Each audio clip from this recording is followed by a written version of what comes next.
Yeah. How are you? Good. Thank you for coming our podcast. Yeah, it is my pleasure. Okay.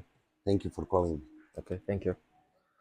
I have so many questions for you, and shall we begin? Yes, please. Okay. My first question, like, can you introduce yourself? Where did you grow up? How was your childhood? And how did you get interested in basketball for the first time? First time. Okay, I will try to be short as possible because it's a podcast. Yeah. So, okay, I was raised in Slovenia, Mm-hmm. but my nationality is Serbian. Yeah. So, I finished the school in Slovenia, and this is the first time that I met with the basketball. It was 1991. 1991. Wow. Yeah, and I think from 1991 since now, there was not one day that I didn't think about basketball in some way. So every day there was at least one part when was something about basketball Mm-hmm. every day. Mm-hmm. And in 1996, I returned to Serbia for a high school, and after high school, I went to Belgrade to finish my diploma for a basketball coach. Mm. And since 2004, I became a assistant coach, head coach, and so 21 years so far I am basketball coach. From Mm. 2012, I'm international coach, and basically I worked in 7 countries. 7 countries. Wow. Yeah, two of them are Asia, so Kazakhstan and Mongolia. Mm-hmm. The rest is Europe, and basically this is it. This is okay. My second question is that how did you get into coaching and what inspired you? In coaching, I knew it. So when I came from Slovenia to Serbia, that's 1996. Mm-hmm. Already, okay, I was still playing basketball, but I already knew that my next job is gonna be coaching. So I prepared myself, Mm-hmm. and in 2000, I just said, okay, this is it. And from now on, I go study, I go to learn, I watch the clinics, and that's it. That's it. That's it, basically. Yeah. Okay. And what makes Serbians good at basketball? Good question. Yeah. Really good question. The reason why it's good question, you have a population of 6.5 million, so that's basically 2 times bigger than Mongolia, yes? Yes. And you still have players that are really, really good, yeah? Yeah. I read some book. It's it says it's something like it's like a gene, but it's not a gene. It's not like my son will gonna be good basketball player. It's more like environment. So basically, I let's say the easiest way is to explain to you, if this is a coffee shop full with the people, 80% of them understand the basketball. And it's not like understand, oh, he's good dunker or I don't know. No, they understand much more. So they understand the help side, they understand more or less when to change the player, who is in good. So it's more like a culture. And when you are in the culture where everybody knows something, then you improve much faster. And if more players play, then like pyramid on the top, there must be the best. Yeah. So it's logical. Mm. And I think that Serbia is like basketball culture is really big, and the more important thing is what I see is they know how to practice, and when you know how to practice, then you know how to play. Mm-hmm. And in most of the countries, they think that only thing is I play basketball. No, you must learn how to practice. And in Serbia, still the culture of practice is very important, Yeah. and that's why you cannot, in my opinion, you cannot say that Jokic is like he's from Serbia, yes, but he's gifted. And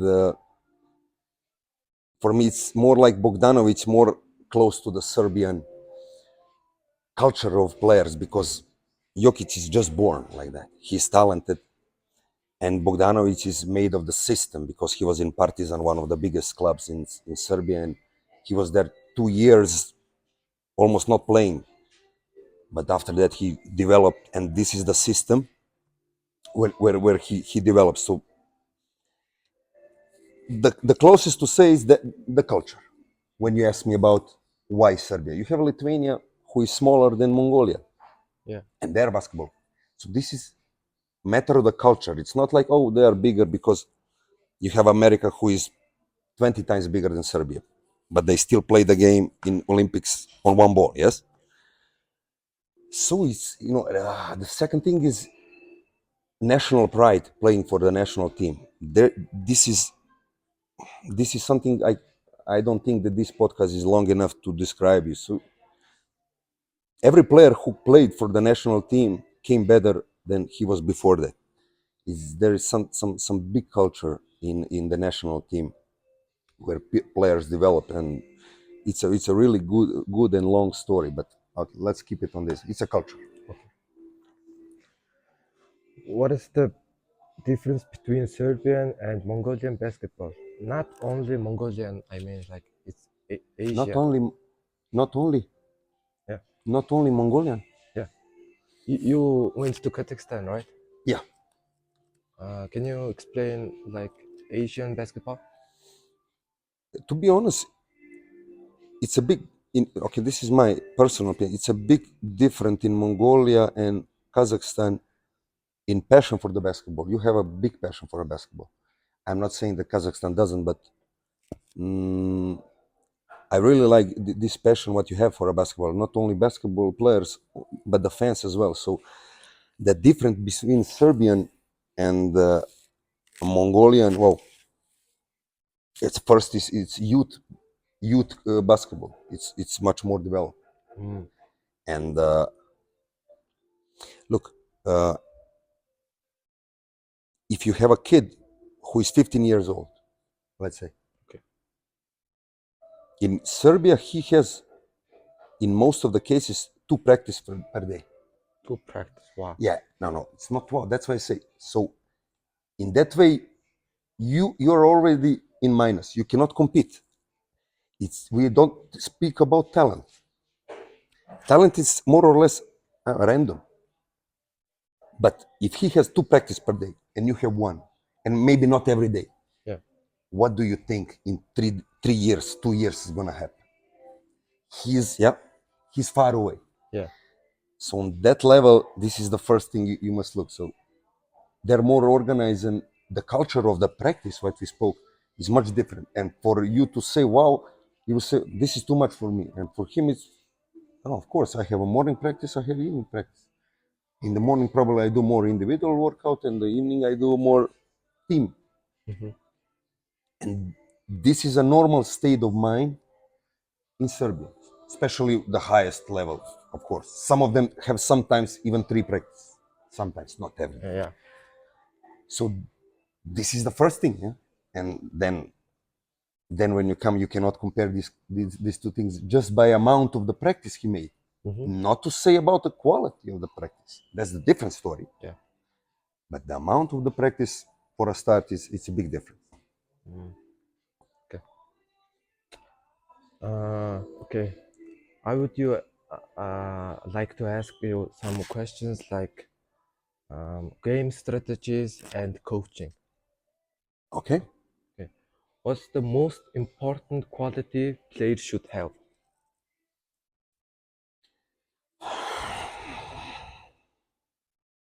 I think the same quality that coach have to have. Passion. Passion. Passion for the basketball. If he has a passion, I can teach him anything.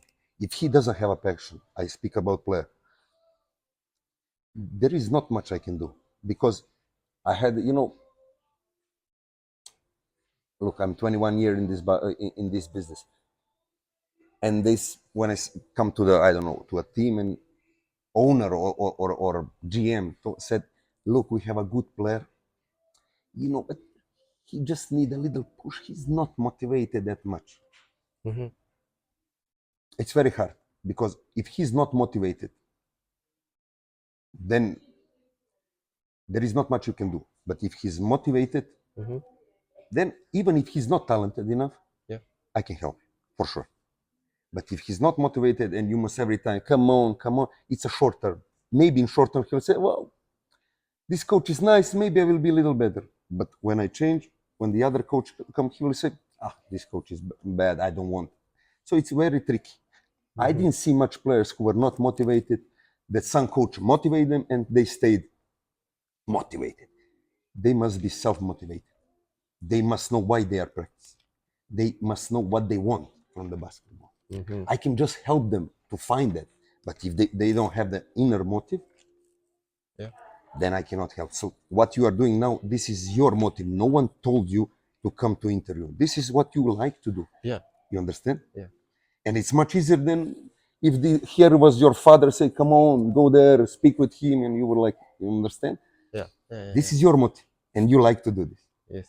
Yeah. So it's easier for me to help you than it's someone else say, come on, ask him this, and you're like, so inner motivation. And for me, it's like I told you, I can teach the player one thing and he will still be successful. Just go for a fast rebound, play good defense, and you're good. Mm-hmm. But if he's not motivated, I can show him everything. He will not do nothing. That goes not only for basketball, that goes for school, for a life, for a girlfriend, for everything. Yeah. Yes, Yeah. that's the quality I ask. Mm-hmm. Okay. You mean like discipline? Discipline comes if you're motivated.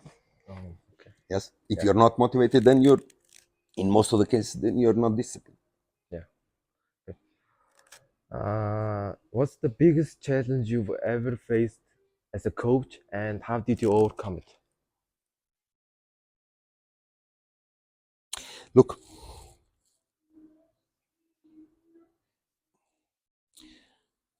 every time when I get a job, it's a new challenge. So for me, there is no one challenge. So coming here to living my family, I have two daughters, small, is a challenge. They are along with my wife. She has her job, and it's not easy. Mm-hmm. 8 years ago, I was in Italy. I just got birth to my first daughter. Mm. Wow. There is a challenge. Yes. Yeah. 2 years ago, my daughter started to go to school. I went to Hungary to be a coach. Again, a challenge. And this comes back to your question before, motivation. Yeah. I love basketball first. Mm-hmm. It's not only my job, it's my passion. When the game is over, that night I never sleep until 5 o'clock because I review this game 2, 3 more times. What could be done better? And that's why I say so. I'm highly motivated to be a coach. That's the reason I leave the family, go somewhere to work. And for me, this is a normal challenge. So it's not like I don't have a bigger, smaller. The challenge is always different. When I was younger, I was thinking how to organize practice. And after 1 or 2 years, you don't know, even think about it anymore. It's routine. Like this interview, next 2, 3 interviews, you will not think about it. So Yeah. that's the same thing. Yeah. So challenge is everything. Every time is different. Now it was to come here. It was a big challenge because I'm leaving them for 7,000 kilometers. Yeah. So basically, if you love what you work, you will always be the challenge. If you don't love what you work, you will always find the excuse. Yeah. That's true. Yeah. Hmm. What's one common mistake players tend to make, such as being lazy or something, and how do you correct it? There are, look,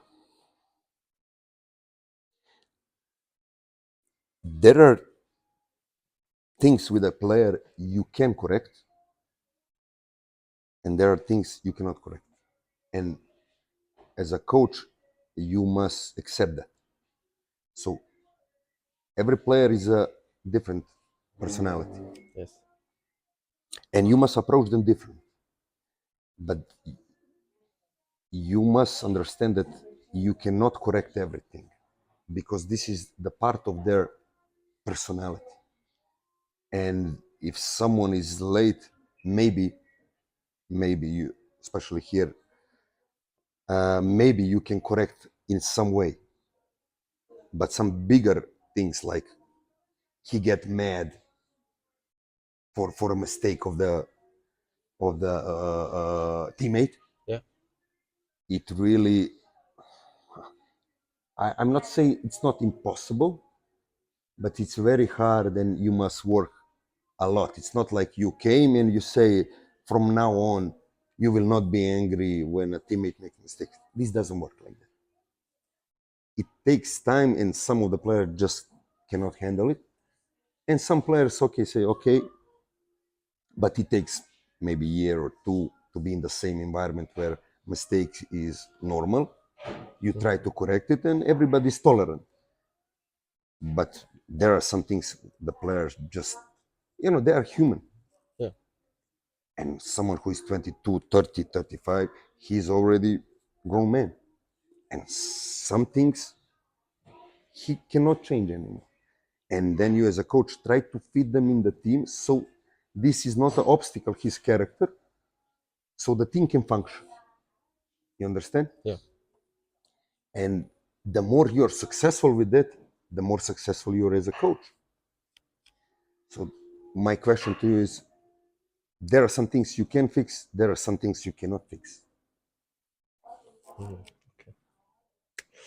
Okay, my next question it's about Mongolian basketball. Okay. What do you think of Mongolian basketball and its potential? Okay. What I think about the Mongolian basketball and the potential, for me, it's a two different things. Okay. At this point, I was with the first team and I watched you guys play. Yes, Yeah.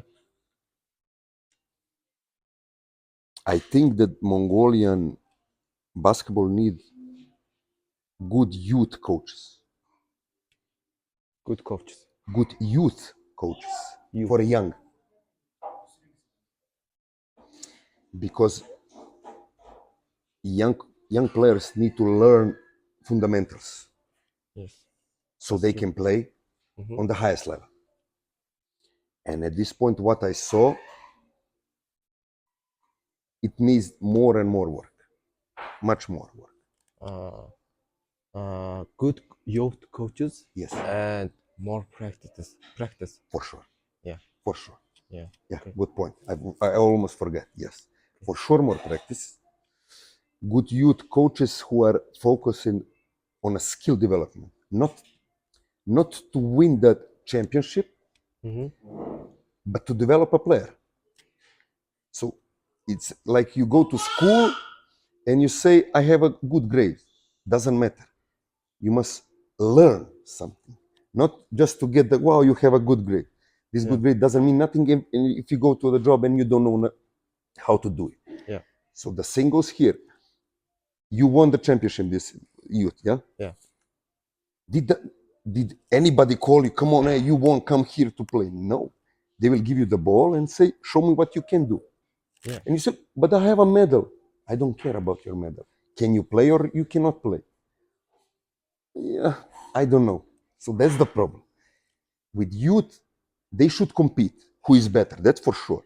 But the accent and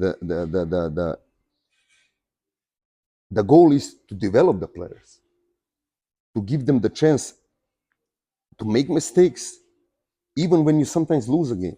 Yeah. Not only we must win, let's go full court press, let's go zone. No, let's play man to man and learn how to play man to man. Because in the first team, I must guard someone one on one, not in zone most of the time. Yes. Yes. So potential, in my opinion, you have a potential to be top three powerhouse in the Asia because you love basketball. Not you have I don't know what. You have a talented players who are not skilled. Maybe one fourth of the league. So every fourth player, it's questionable how they dribble with the weak hand in the first team. So with the weak hand, it's a gamble. So that's why you have a potential, but this must come from the youth and from the system, like you said. More practice for sure, good quality practice, and you as a player, you must learn how to practice. Practice is not when you come on the court. Basketball life is not you just come on the court and you play. No, basketball life is what you do outside the basketball. The same as what you do on the basketball court. It's a package. So it's not like, okay, next 2 hours I play basketball and I'm a basketball player. No. Do you eat good? Do you sleep good? Yeah. Do you behave good? Or are you a criminal? I don't know what. This is a million things. It's not like, oh, I'm on the basketball court, that's it. No. What you do outside basketball is much more important than what you do on the court. The same goes with the game. They, the fans all only watch the game, say, why this guy didn't play? Were you on the practice when he was practicing? No. Do you know what is going on in the team? No. The game is just one product of the whole picture. How they practice, how long they practice, are they tired? No. The game is just the product of that. But the whole picture is practice, outside the practice, life after, before the practice, after the practice. It's much bigger. So my answer to your question is, I think Mongolia can be in top 3, top 5 nations in Asia for basketball, just because of the passion. Because I worked in 7 countries. After the Serbia, here I felt the most passion about the basketball, to be honest. So I worked in Hungary, Italy, Estonia, Romania, Kazakhstan. This is where I met the person who are really passionate about basketball. Maybe it's because you don't have a football here, Yeah. but people really like basketball. Yes. And that's the reason I think you have a chance to be at least in top 5 if you organize a little better, and especially with the youth. So this is at least next 5 to 10 years. It is not like, okay, we bring a coach and the next year we are champion. It doesn't work like it's a process. So I think that the Mongolia can be for sure in top 5 in next 10 years if they invest in the youth, if they invest in the league, for sure. For sure. Because the last 2 years they develop a lot. I heard 5, 6 years ago you were not having even a foreigner coach. They were all local coach. So it's developing. Yeah.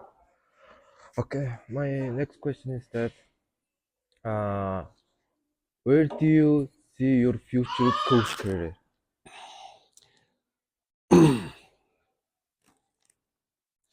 In Serbia, look, from 2012 I'm an international coach.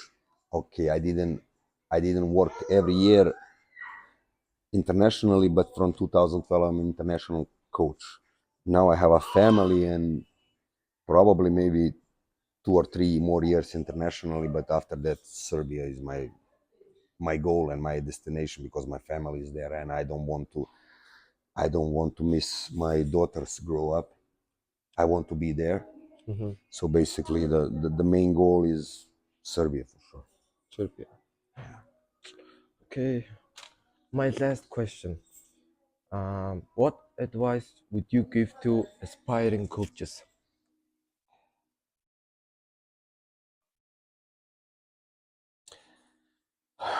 Learn and be ready to sacrifice. By sacrifice I mean that probably it will take some time before you can live from basketball coaching. At least in my experience, it took some 5 to 6 years.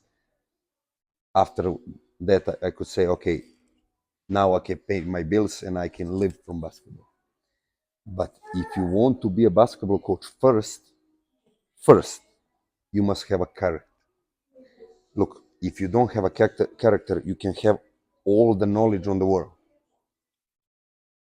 But if you don't have a character, it means nothing. So I can say to a player, look, play pick and roll for a big, and when you set a screen, go roll down.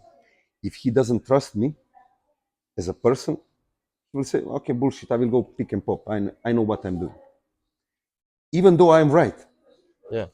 So I must have a character, I must have a charisma. Charisma is, look, not everybody has charisma, someone has better, someone, but character is the first thing. You must respect yourself, and others must respect you. And after that, there goes the knowledge. I would put the character before the knowledge, just because of that. Because even if I'm not right, they must believe me. I will correct that, but I still must be the authority who they follow. Because if they don't follow me, then the one player will say this, and the other will say, no, let's go like this. And the third will say, I think like this, and then you have a chaos. This way, look, guys, it's like this. Yes? Yeah. Character. Character is the first thing. And will to learn. Every day to learn. So it's not like every day you must have some clinic on YouTube. No. But every day you look some game, half game, some details, read some small thing, not, I don't know, book, but some small article. Some coach said something after the game. We played like this, but we should do like this. And you read it and you think about it. These small things will improve you. You will not be a coach in 1 year. I'm still, every day you're learning. You cannot say, okay, I'm 20 years coach, now I'm finished with the learning. Every day you learn, every day. And you must accept that. Even sometimes you learn even from the worst coaches. Most of the time you learn what not to do, but sometimes you see some new things, say, oh, this is a good idea, even if he's not the best coach. So you must be willing to learn, have a character, and to willing to learn. That's the two things important. Every day. Every day. Yes, every day. Because that's why I say, are you motivated or you're not motivated? If you're motivated, this is not like, oh, every day. You'll say, oh, every day. It's a different thing. Yeah. Yeah. Okay. And that's about it. So Okay. thank you so much. Thank you for having me. Okay. Thank you for having interview with me. Thank you. Thank you. Thank you, coach. Thank you, coach. Okay. Penny is coming. Yeah. You prepare the questions. Yes.